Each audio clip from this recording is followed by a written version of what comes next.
একদিন গরুর মাংস খাইলে আমার 2 দিন বাথরুম হয় না, পেট সবসময় ফুলে থাকে। কোষ্ঠকাঠিন্যের সমস্যা আমার প্রায় 10 বছর। লং টাইম টয়লেটে বসে থাকা লাগতো, 15 মিনিট 20 মিনিট, পায়ে জি ধরে যেত। টয়লেট না হওয়ার কারণে মাঝে মাঝে পেটে ব্যথা করতো। উপকার পাইছি শুধু আমি এই প্রশান্তি সোনা পাতাটাই।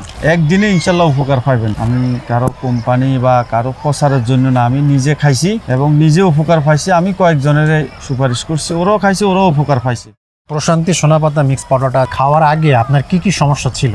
পেট সবসময় কষা থাকে, বাথরুম হইতে অনেক কষ্ট, গরুর মাংস খাইতে পারি না। একদিন গরুর মাংস খাইলে আমার 2 দিন বাথরুম হয় না, পেট সবসময় ফুলে থাকে। যতই গ্যাস্ট্রিকের ওষুধ খাই কাজ হয় না। কোষ্ঠকাঠিন্যের জন্য ঘুম দেরিতে আসতো, সকালবেলা বাথরুম ক্লিয়ার না হলে অফিসে যাওয়া, বিভিন্ন জায়গায় যাওয়া আসা খুবই অসুবিধা। এটার থেকে আমি এখন আলহামদুলিল্লাহ মুক্তি পাইছি। যখন কোষ্ঠকাঠিন্যর সমস্যা আপনার ছিল তখন টয়লেটে যেয়ে সে সময়টা কতক্ষণ লাগতো? লং টাইম টয়লেটে বসে থাকা লাগতো, 15 মিনিট 20 মিনিট। টয়লেটে বেশিক্ষণ বসে থাকলে আমার পায়ে জি ধরে যেত। আলহামদুলিল্লাহ এখন এই সমস্যাটা নাই, উপকার পাইছি শুধু আমি এই প্রশান্তি সোনা পাতাটাই। কোনো সময় কি আপনার টয়লেটে ব্লিডিং হয়েছে?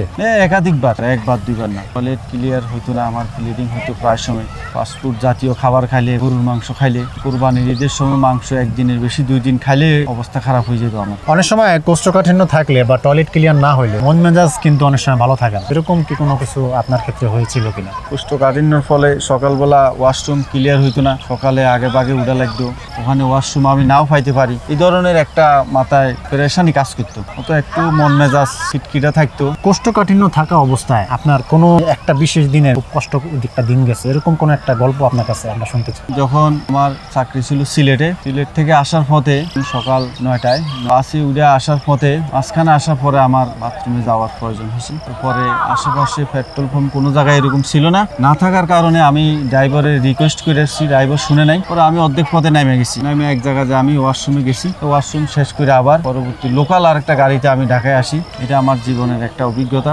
দ্বিতীয়বার আবার ভাড়া দিয়ে আসা লাগবে। টয়লেট ক্লিয়ার হতো না, পেটে কোনো সময় ব্যথা বা বুকে চাপ, এরকম কোনো সমস্যা ছিল? টয়লেট না হওয়ার কারণে মাঝে মাঝে পেটে ব্যথা করতো, অথবা পেটে অতিরিক্ত গ্যাসের কারণে মাঝে মাঝে বুকেও ব্যথা করতো। এগুলা কোষ্ঠকাঠিন্যের সময় আমার মাঝে মাঝে তলপেট এদিকে মাঝে মাঝে ব্যথা করতো।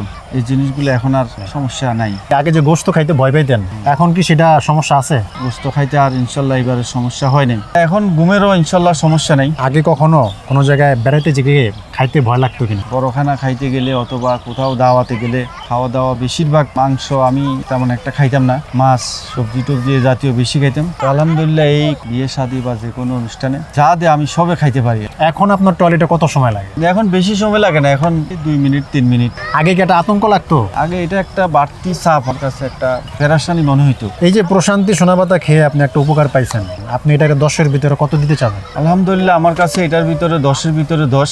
আমি নিজেও খাইছি এবং আমার অফিস কলিগ যারা আছে তাদেরকেও আমি অ্যাডভাইস করছি, ওরাও কয়েকজনে খাইছে এবং ওরাও উপকার পাইছে। জিনিসটা খুবই ভালো। প্রশান্তি খাওয়ার আগে কতদিন আপনার এই সমস্যা ছিল?